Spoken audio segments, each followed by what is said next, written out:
طارق فتح صاحب مجھے یہ بتائیے، ایک شخص جو ڈاکٹر ہے، میڈیکل ڈاکٹر ہے، علی گڑھ مسلم یونیورسٹی سے پڑھا ہوا ہے، MBBS ہے، MS ہے، ماسٹر آف سرجری ہے، آپریشنز کرتا ہے، وہ کہتا ہے کہ شریعت قانون میں چھیڑ چھاڑ ہو گئی تو کورونا آ گیا، زلزلہ آ گیا. یہ کیا سوچ ہے؟ یہ مانسکتا کیا ہے؟ میں سمجھنا چاہتا ہوں آپ سے. دیکھیے، اگر آپ یہ امید کر رہے ہیں کہ مسلمان جتنا زیادہ پڑھا لکھا ہو جائے گا اس میں سمجھ میں آئے گی، جو ہسٹوریکلی ہمیں پتا ہے کہ پڑھے لکھے مسلمانوں نے ہی بیڑا غرق ہندوستان کا کیا. محمد علی جناوی پڑھے لکھے تھے، وہ لیاقت علی خان جو آپ نے بھیجا وہاں سے چوڑی دار پجامے میں، وہ بھی پڑھے لکھے تھے. جتنے سر سید اور سر علامہ اقبال، یہ سب پڑھے لکھے تھے.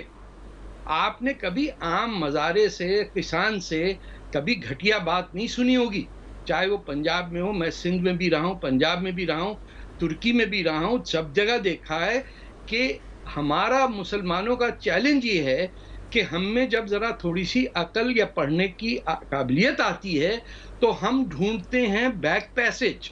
ہم 21ویں صدی سے 12ویں صدی کو جوڑنا چاہتے ہیں اور اس میں جادوگری تک کی بات کرنے لگ جاتے ہیں کہ اللہ تعالیٰ نے یہ کیا. ارے بھائی، اللہ تعالیٰ اور بھگوان یہ سب کو اور دنیا میں غربت ہٹانے سے فرصت نہیں ہے کہ وہ پیرو کے اندر تباہی مچا دی.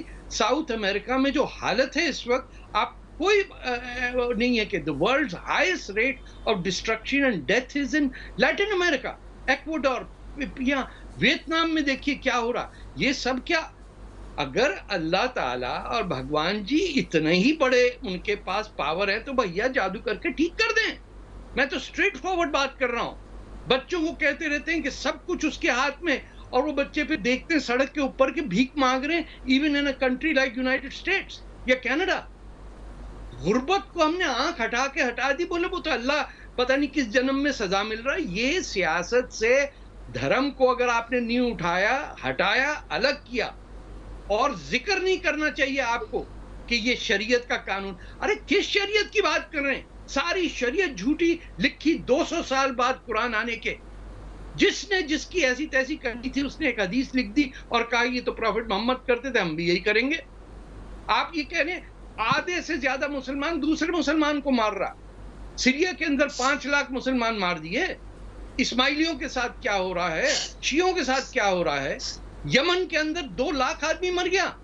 وہ ایک ہی اللہ میاں اوپر بیٹھے ہوئے، وہ ان کا کچھ نہیں کر رہے ہیں. انہوں نے کہا نہیں، یہاں تو سب مسلمانوں کو مرنے دو، چلو دلی کے اندر باڈیز گرا دیتے ہیں کچھ 2-4. انتہا ہو گئی جہالت کی. چاہے وہ ہندو کوئی سوچ سے اپنی علاج کرائے یا مسلمان سوچ سے کرائے یا سکھ سوچ سے کرائے، جب تک آپ کو ایک سائنٹیفک ٹھیک ہے ایٹیٹیوڈ نہیں آئے گا ذہن میں. اور مجھے دکھ یہ ہے کہ ہم مسلمان جو ہیں، باقی کو تو چھوڑیں، ان کو پہلا موقع آتا ہے پڑھے لکھے ہونے کا تو وہ اور جاہل ہو جاتے ہیں.